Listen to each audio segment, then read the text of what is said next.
मस्जिद भी बनाएगा, उस मस्जिद पर चुंगा भी लगाएगा और फिर कहेगा कि मुझे तो यहाँ सरिया कानून चाहिए।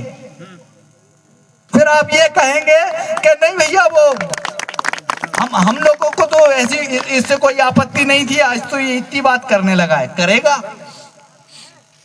एक बड़े कवि ने लिखा है, राइटर ने लिखा है, एक मुसलमान बहुत अच्छा, बहुत सज्जन, दो मुसलमान आपस में मिलकर योजना करते हैं, तीन मुसलमान जिहाद करते हैं और चार मुसलमान सरिया कानून की बात करते हैं, सरिया कानून लागू करते हैं।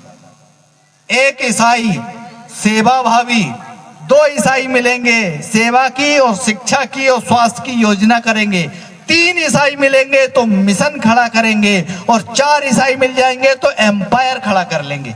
इसीलिए 150 देशों में अंग्रेजों के शासन चलता था, एम्पायर खड़ा कर लिया था। अब हिंदुओं की विशेषता, ये मत कहिएगा कि मैं ये कह रहा हूं, मैं भी वही हूं, लेकिन सबको समझना पड़ेगा। एक हिंदू बहुत ही सात्विक व्यक्ति, दो हिंदू आपस में मिलकर संस्कार बढ़ाने का काम करते हैं, तीन हिंदू विवाद करने लगते हैं और चार हिंदू चार अलग अलग दिशाओं में चले जाते हैं। चार हिंदू एक दिशा में तब चलते हैं जब पांचवा कंधे पर होता है। और इस बात का ज्ञान अंग्रेजों को बहुत अच्छे से था, इसीलिए यहाँ से जाने के बाद में भी धर्मांतरण का काम करते हैं। इसलिए जो लोग ये कहते हैं कि ईसाई और मुसलमानों से हमें कोई दिक्कत नहीं है, वो लोग सबसे पहले बलि चढ़ने वाले हैं। मेरी बात का अगर आपको प्रमाण चाहिए तो यहाँ बंगाली समाज रहता है पर्याप्त मात्रा में, 47 में आया और 71 में आया, और उसी बंगाली समाज का एक व्यक्ति योगेंद्र नाथ मंडल, जो पाकिस्तान के निर्माता, पाकिस्तान की मांग करने वाले जिन्ना के राइट हैंड रहे, जिनको पाकिस्तान का कानून मंत्री बनाया, वो कानून मंत्री होने के बाद पाकिस्तान में 2 साल पूरे नहीं कर पाए, भारत में आकर उन्होंने अपने अंतिम समय काटा है। जो मुसलमानों का बहुत हितैषी थे, बहुत उनकी रैलियां और उसमें जाया करते थे, कहते थे पाकिस्तान बनेगा तो हम सबका उद्धार होगा। वो कहने वालों के साथ पाकिस्तान में और बांग्लादेश में क्या हुआ है ये ध्यान रखिए। इसलिए मुसलमान को अपने गांव में मत बसने दीजिए, बस गए हैं तो खोजिए कैसे आकर बसे, किसने जमीन बेच दी, इसकी चिंता करिए। आज के हिंदुत्व की पहली प्राथमिकता है। दूसरी बात, जो लोग कहते हैं हमारे गांव में प्रार्थना चल रही है, उस प्रार्थना से हमें दिक्कत नहीं, किसी का दुख कट रहा है तो अच्छी बात है। आज उसका दुख कट रहा है, कल उसका घर कटेगा, परसों वो अपने पड़ोसी को काटेगा। कैसे काटेगा? आज दुख कटा है, पास्टर घर में आता है, घर के लोगों की आवश्यकता समझता है और उनकी पूर्ति करता है। किसी बच्चे को मोबाइल देता है, किसी बच्चे को लैपटॉप देता है, किसी बच्चे को शुक्रवार को चर्च में बुलाता है तो वहां उसको सुविधाएं उपलब्ध कराता है। और रविवार के दिन ईसाइयों में तो लड़का लड़की कहीं भी जा सकते हैं, रह सकते हैं।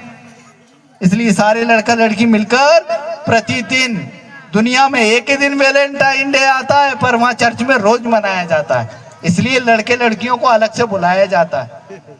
फिर ईसाई हो गए, प्रार्थना कर ली, तो उसके बाद परिवार में बच्चे या बहन भाई आपस में शादी कर सकते हैं और कर लेते हैं।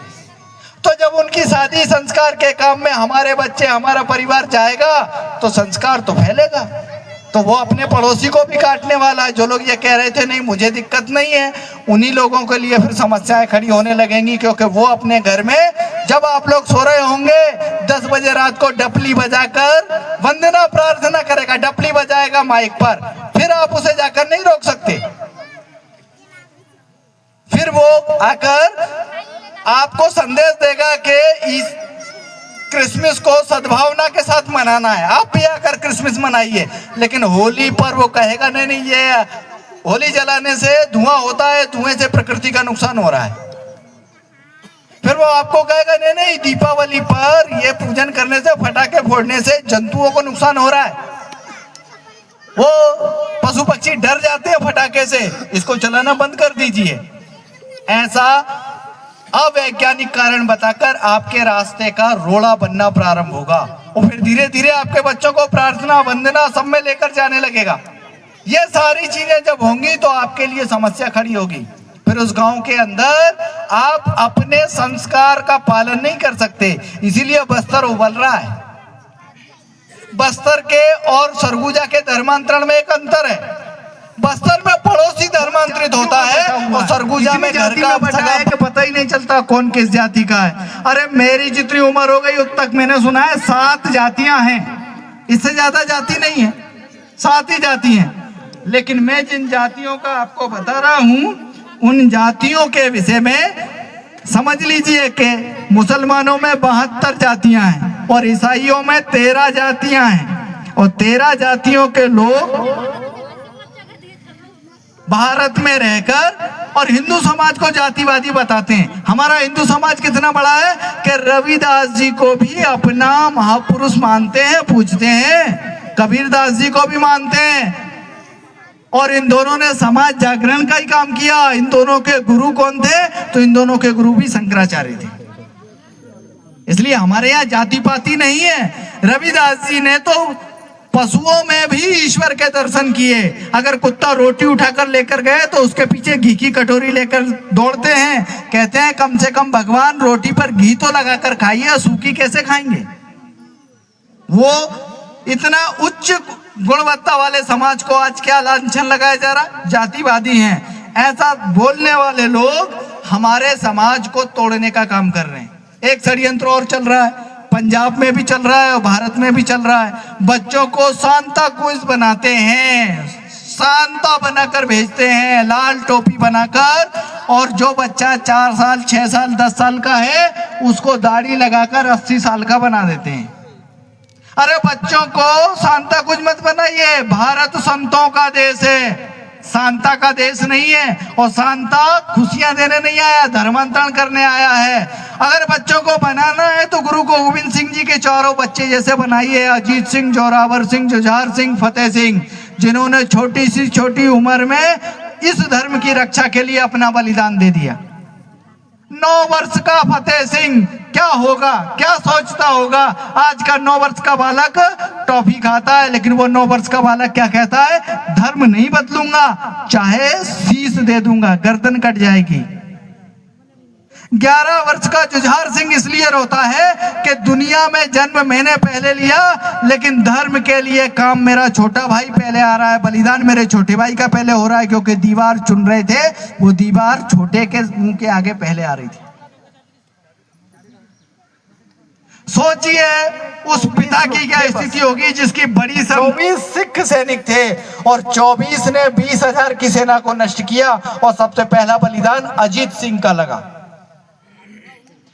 चारों बेटों के बलिदान के बाद जब गुरु गोविंद सिंह जी आनंदपुर से बाहर निकले और माता गुजरी से मिले, तो माता ने पूछा, बेटे से, पुत्र से पूछा कि पोते कहाँ हैं?